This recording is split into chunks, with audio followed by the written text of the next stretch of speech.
പറയണ്ട. കണ്ടാലങ്ങളെ വിളിച്ച് വിളിച്ച് ശല്യം ചെയ്യുന്നു. എന്താ പറയട്ടെ? വയസ്സായി വൃത്തിയില്ലേ? നിങ്ങൾക്ക് നിങ്ങൾ മക്കളോട് പറഞ്ഞൂടെ? നീ എന്താ പറയുന്നത്? അതൊന്നും അല്ല. നീ ആര് പറഞ്ഞാ പറയുന്നത്? നിങ്ങൾക്കൊണ്ട തോറ്റ്. നീ എന്താ പറയട്ടെ? ഞാൻ തലച്ച് കൊണ്ടാണ് നീ വയസ്സായി പറയുന്നത്. അജിത്തിന്റെ തലയെ സിനിമ അജിത്ത് തന്നെ നച്ചിരിക്കുന്നു. വയസ്സായിട്ടാണ് ഇല്ലേ? എനിക്ക് കാലിന്റെ കർക്കിടകത്തിന് 49 ആയിട്ടുള്ളൂ. അപ്പോഴേക്കും ആയ വയസ്സായ നിനക്ക് കയ്യിലെ കർക്കിടകത്തിന് ഇതന്നെ പറഞ്ഞു.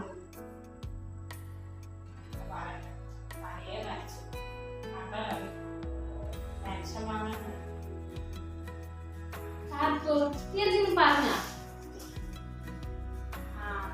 ഇല്ല ആരെ കുറിച്ച് ശല്യം ചെയ്യുന്നു പറഞ്ഞു. മാട്രിമോണിക്കാര് കല്യാണത്തിനൊക്കെ നമ്മൾ ചെക്കന് പെണ്ണു നോക്കാനൊക്കെ നമ്മള് ഫോണിൽ കൂടെ ചെയ്യില്ലേ? ഇത് അത് നിങ്ങളുടെ എന്തിനാ വിളിക്കണേ? എന്റെ ചെക്കനിക്ക് ഒരു കുട്ടിയപ്പാട് ഉണ്ടാക്കാൻ വേണ്ടിട്ട് പറഞ്ഞിട്ടുണ്ടായിരുന്നു.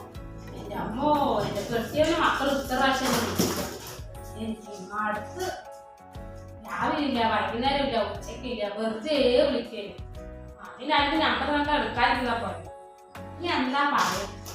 ആദ്യമായിട്ട് അവന്റെ മറ്റേ ഇത് വെച്ചിട്ട് പേര് വെച്ചിട്ടല്ലേ വിളിച്ചോണ്ടിരുന്നത്. ഇപ്പൊ ആരാ വിളിക്കുന്നേ അറിയില്ല, എല്ലാത്തിനും വിളിക്കുന്നു. അപ്പൊ വേറെ ആരും വിളിക്കണോട്ട് എടുത്തു കഴിഞ്ഞാൽ അപ്പൊ പറയാ എന്താ ചെയ്യാൻ പറയും. മൂന്ന് കാലത്ത് നിന്നാലും കുഴപ്പമില്ല, മടുത്ത്. അതിലെന്താ പറയുന്നത്? ഈ വർഷമെങ്കിലും ചെക്കന് കല്യാണം നടക്കുവോ? ഇപ്പൊ തന്നെ നടക്കും.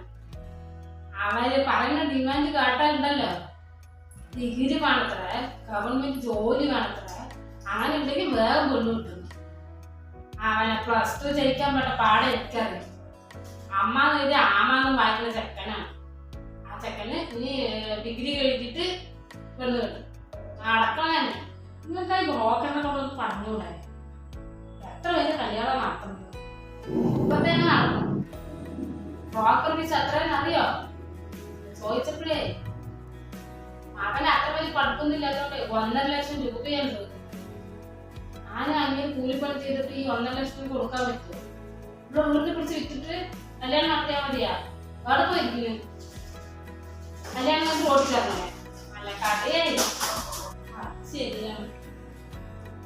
ഞാനിനി എന്ത് പറയാനാണ്? അവന് യോഗം ഉണ്ടെങ്കിൽ നടക്കാം, അത്ര തന്നെ. അതൊക്കെ പോട്ടെ, കഴുത്തി കിട്ടുന്ന സ്വർണ്ണമാണ് ഒക്കെ വാങ്ങി ഉള്ളത് കൊണ്ട് പണയം വെച്ച് പറഞ്ഞു. പണയം വെച്ചത് അതല്ലേ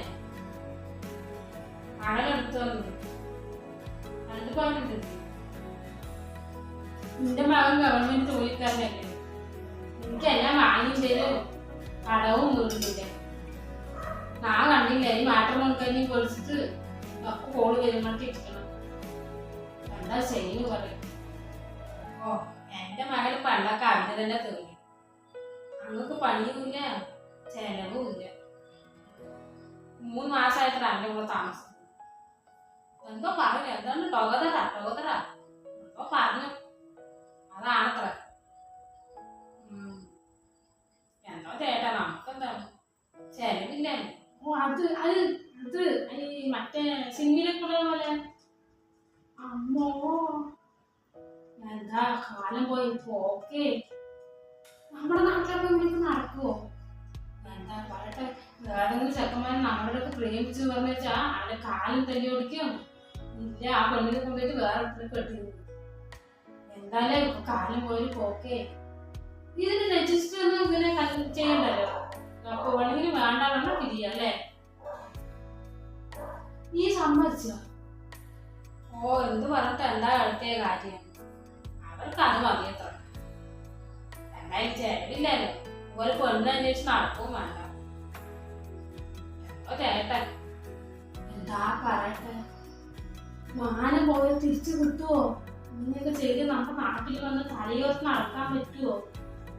എന്താ കോലമാണ്. കാണുന്നുണ്ടോ മാന? അതന്നെ ആന മര്യാദയ്ക്ക് നോക്കിയാ അവർക്ക് അത് മതി. കരോണം അങ്ങനെ നടക്കട്ടെ.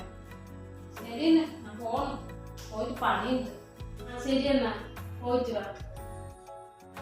എന്റെ ദൈവമേ, എന്റെ ചെക്കനെങ്ങാനും ഇതുപോലെ അതിനെ കൊണ്ട് വരുവോ? ഓ, ഏറിട്ടേ പെണ്ണ് കിട്ടുന്നില്ല. ഗവൺ കിട്ടാനാണ് എനിക്ക്.